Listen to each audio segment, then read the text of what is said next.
Oh, let's clear out some of my saved pictures.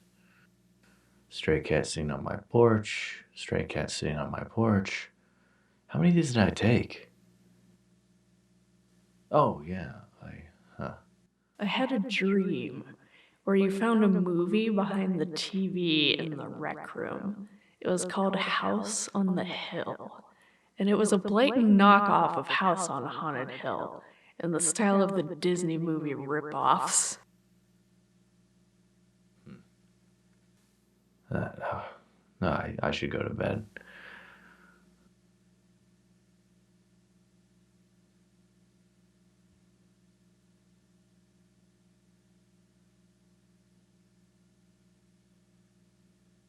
Where you found a movie We all know that they the call the TV house in Frozen, the so that Hill. anytime It you was hear called it has to be House Frozen. More of a bop than better It was a blatant More of a knockoff bop. of House Being on cryogenically Haunted Hill. frozen. A better City Izzard.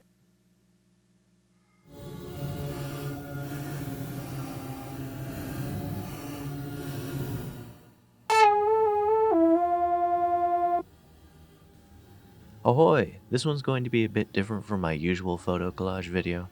It's the same basic premise, but this one looks more design than anything else. With that out of the way, let's get started. I went online and grabbed a VHS sleeve template and began building the Mockbuster. If you're unfamiliar with what a Mockbuster is, it's when a studio sees a film that did really well and they try to ride off of that success.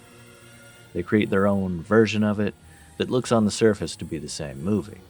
They do this primarily to trick people into buying their version instead of the real movie. It's also much easier to write a script when you have an existing format to go off of. You change a few details to make it legally distinct, or in some instances, you release yours first and just sort of guess based off of the synopsis. Comment down below your favorite Mockbuster, I'll try to check them out. I referenced some VHS sleeves from the original Vincent Price house on Haunted Hill. You'll have to forgive the Bing search engine, I switched web browsers and haven't finished setting it up. Next step is to add the title of the film. I then added a spooky skeleton to the corner of the frame and a tagline, "When Ghosts Wake Up," and a fake director with the same initials as Vincent Price. I thought the name Victor Poulter sounded just cheesy enough that someone might actually direct under it. It was now time to create a fake studio logo. Don't worry, I fixed the glaring typo during my spell pass. I then create a fake sound label. If you're curious about how I'm making these design choices, I'm basing it off of the Back to the Future VHS sleeve. A bit of a House on Haunted Hill mixed with the Back to the Future layout. I also used a similar blue to the Back to the Future sleeve for a specific reason that you'll see later. Now it was time to create some cheesy stills from the movie. I found some cheap Halloween decorations that I thought were perfect.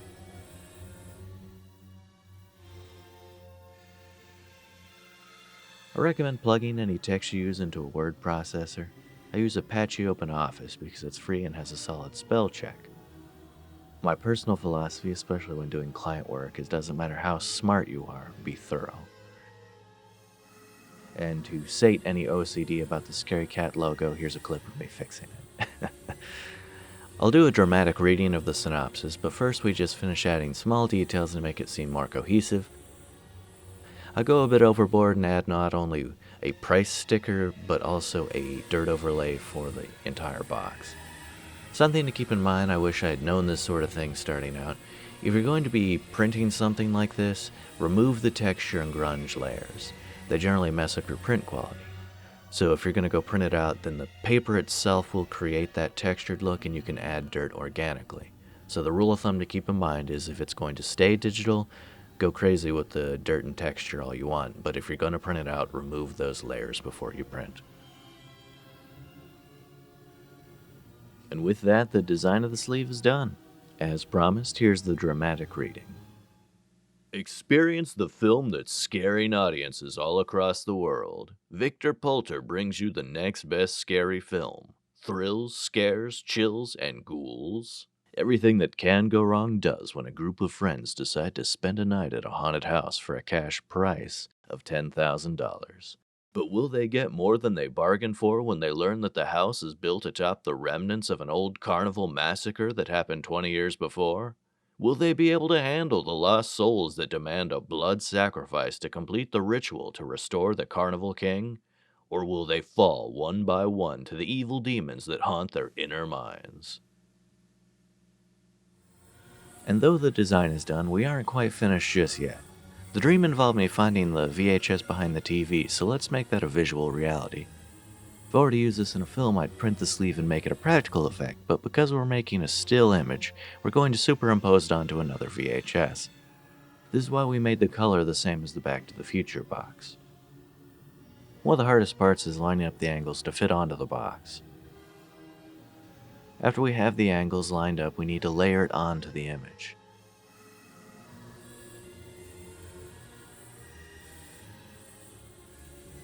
The rest of the time is spent blending the images and adjusting the lighting and shadows on the box until we're satisfied. If I were to redo it, I'd have spent maybe a little more time blending the hand over the box, but I'm overall satisfied with the effect. One thing I really wasn't expecting was by the end of this, I kind of started liking the idea of this fictional director, Victor Poulter. I wrote the summary as a script that goes off the rails, but it painted sort of an Ed Wood vibe to me. I may bring him back as a character in some of my other projects. Special thanks to Salvicorn for doing the voiceover and giving me permission to create his Mockbuster dream. Link in the description where you can find his content. Off the Plot is coming back. Those videos require a lot more time than some of my other formats, so that's the reason for the delay. I have a lot more videos coming down the pipeline though, and I'm excited for y'all to see them. Thanks so much for watching. We're a small channel and just breaking 20 subscribers has been fantastic to see. Y'all have a wonderful weekend, and thanks again.